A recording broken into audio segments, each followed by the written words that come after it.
Hello boat people, welcome to the first episode of Boat Times 2020.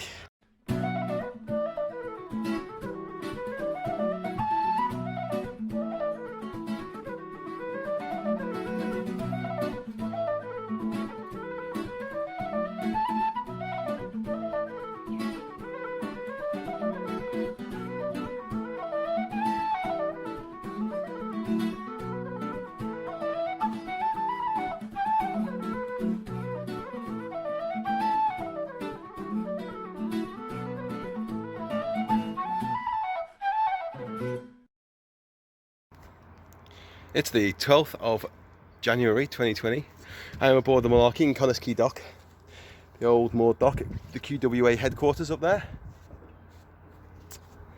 And we are doing a damage assessment. We have been 5 years, 4 or 5 years. The boat's been sat here wrapped in a tarpaulin. A big old blue tarpaulin that I got off the side of a truck, well, off the side of a road that had fallen off the side of a truck. And this is the damage. So, she's looking a bit worse for wear. However, most of it's just mud and dirt. My seat plates, which I made years ago, have all turned into rot. So I never used the right kind of fiberboard, or not fiberboard, of plywood to make that. So I'm going to make some marinized plywood seats. No big deal. We're talking a couple of hours work. The actual hull is completely sound. It's built in 1956, so you know it's still going to be a few years, and the Malarkey dock isn't going to bother it. I quickly gave the front end a little scrub, and she's still alive under there. Main mast needs a revarnish. Biggest damage is 1 or 2 times the tide's gone out. It's sat funny on the sandbank at the bottom and leant against the wall and bust all the railings on this side. Some little child, or somebody, some moron with the brain of a child, cut my stern rope a couple of years ago. And when they did, on the next tide, when the tide went out, the back end went out and the front end went onto the wall. So it buckled my roller at the front, and then the framework, which I've now ripped off, was all just smashed around the front frame. So that's gone.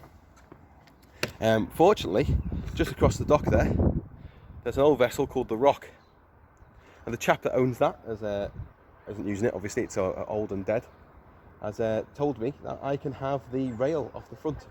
So that rail's going to come off there, and it's going to go on the front of this boat. It'll be very nice. And then I'll have something to secure my posts back onto. We're going to revarnish our lid. Our hatch is going to be revarnished. And then there's superficial damage to the fiberglass around the outside. This I've experimented with a blowtorch, taking off the front surface. And then we've got some rot on the far right panel. 3 foot in and 2 down the bottom, 2 foot in down the bottom. So we'll go and see that now from the inside. But that's where the seal around the outside of the sub window has failed. Some water's got in over the last couple of years and has rotted the panel underneath. So we'll see that panel needs replacing. I ripped away the rotten bits already. So we're going to be going through an episode where I cut away this panel with a circular saw or grinder, powered by the QWA building, very nicely. We're going to cut away that panel, replace the timbers underneath, and then just reseal the fiberglass around the outside, and then it will be completely water sound. And then the heart of the boat, we have the old engine. Now the old engine is still running. I ran it just the other day.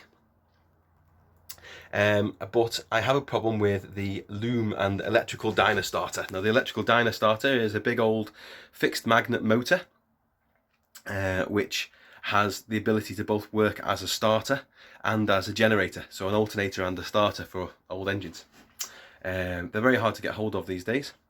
My old one was old and rotten when I got her, so I've stripped her out completely. I've bought a new one which was designed for club cars for go-karts for, what is that? White hairs. I'm getting old.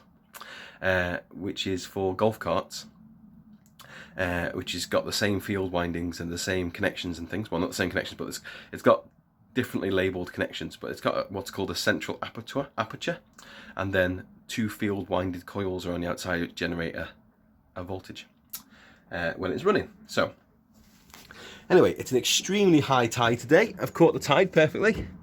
It's still coming in. This is insane because there's normally grass there, which is all now washed over.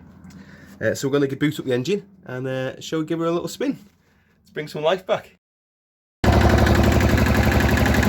Okay, so she's running. But she's got a little bit of a leak in her exhaust.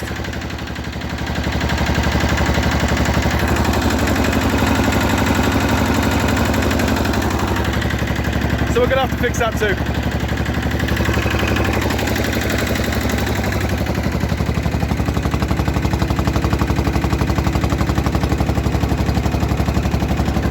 But she's pushing well enough.